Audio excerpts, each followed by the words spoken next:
a construção da ferrovia Madeira-Mamoré tinha tudo para dar errado. E deu mesmo. Imagine uma estrada de ferro de 366 quilômetros no meio da floresta amazônica, passando sobre rios que triplicavam de tamanho na época das chuvas, e a época das chuvas às vezes durava metade do ano, e ainda por cima ela ligava o nada a lugar algum. Se já seria muito difícil, muito complicado a construção dessa ferrovia hoje em dia, agora imagina isso há 100 anos atrás. Pois é a história dessa verdadeira saga de desperdício de dinheiro e mortes que eu vou contar hoje nesse vídeo. O trem fantasma da floresta amazônica. Se você ficou curioso, é só acompanhar esse vídeo e ficar sabendo mais a respeito.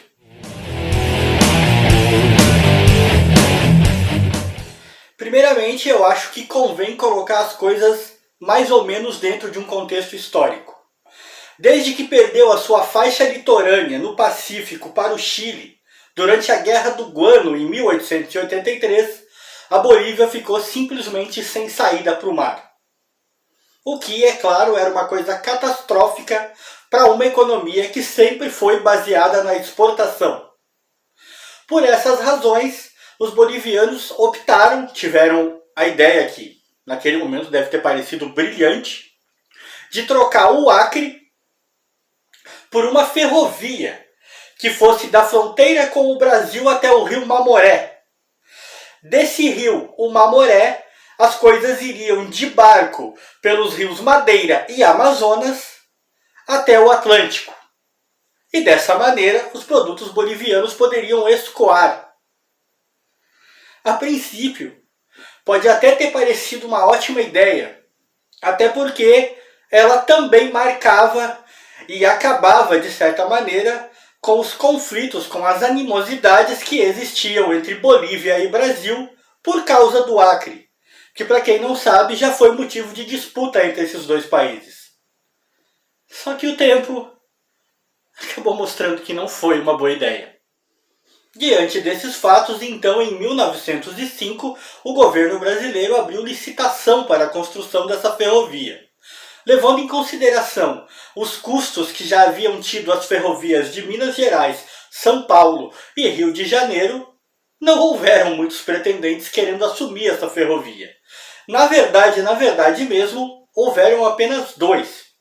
E desses dois, quem acabou vencendo foi um sujeito chamado Joaquim Catambri, ou Catrambi, para ser mais preciso. E ele, na verdade, era apenas o testa de ferro de um poderoso empresário norte-americano chamado Percival Farquhar, ou algo do tipo. Esse empresário achava que poderia ganhar dinheiro explorando recursos naturais da floresta. Por isso ele imaginou que seria uma boa ideia assumir essa ferrovia. Ele achava que, no final das contas, os ganhos superariam os custos que ele teria. Lê do engano. O que acontece é que, pelo contrato, a madeira e outras tantas coisas achadas na floresta durante a construção da ferrovia seriam de quem as achasse. Ou seja, basicamente, seriam do Farquhar, da equipe dele, dos construtores da ferrovia. A obra começou então em 1907. E olha só como o negócio já começou errado, porque a obra já começou em plena estação das chuvas. Sim, a estação das chuvas, aquela que eu já disse antes, triplicava o volume dos rios e às vezes durava metade do ano. 14 corajosos, ou simplesmente sem ter nenhuma escolha, trabalhadores, 14 sujeitos, abriram a mata e começaram a construir casas para os trabalhadores, oficinas e escritórios.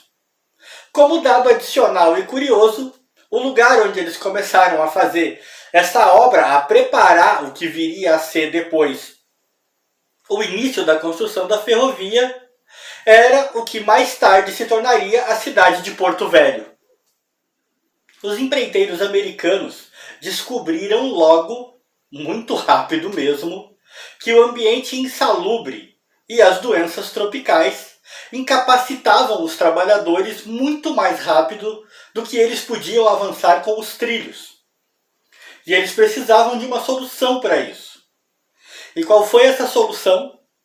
Na minha opinião, uma solução quase criminosa, porque mostra o quanto era pouco importante o fator humano diante da necessidade de cumprir um contrato.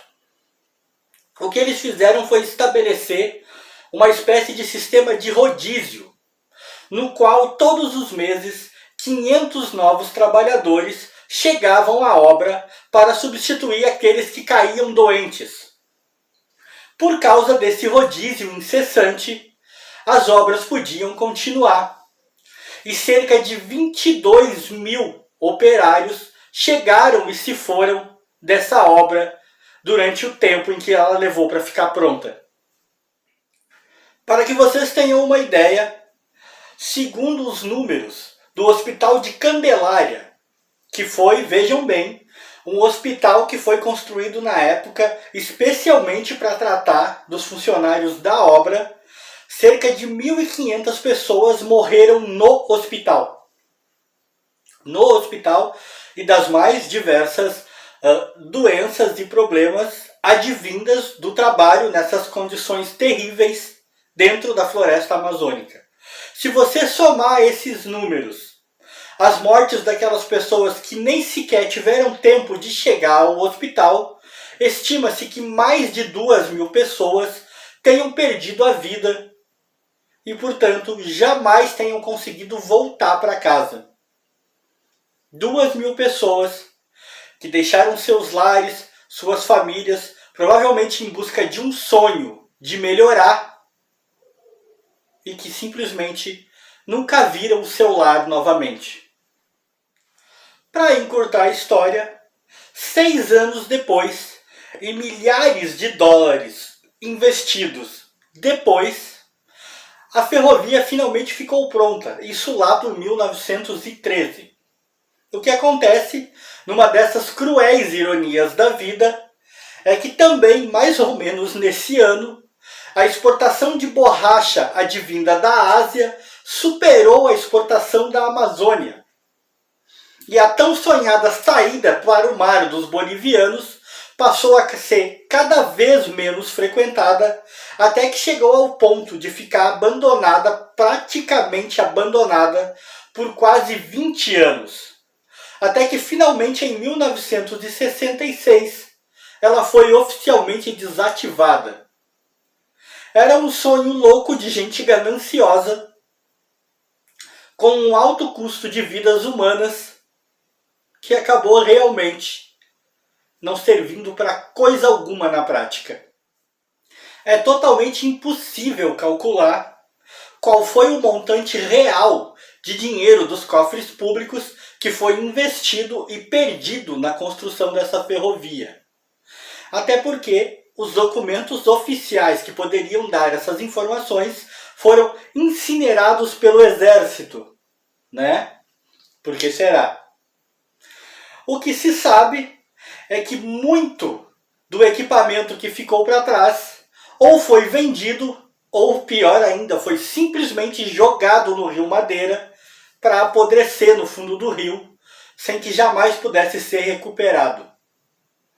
É realmente impossível calcular o custo financeiro ou prejuízo financeiro dessa obra bizonha. Mas o custo dela em vidas humanas, a gente sabe que foi altíssimo. Pessoal, eu vou ficando por aqui. Esse é o fim de outro vídeo do canal.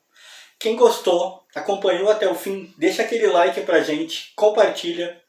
Para quem chegou no canal agora, se você gostou desse vídeo, dá uma olhadinha nos outros vídeos do canal, dá uma espiadinha nas playlists, sempre tem alguma coisa que você pode gostar. Aqui tem vídeo todas as quartas e sábados, sempre falando dos assuntos mais variados, dentro desses temas que o próprio nome do canal já deixa claro a que ele se propõe. Abraços a todos, fui!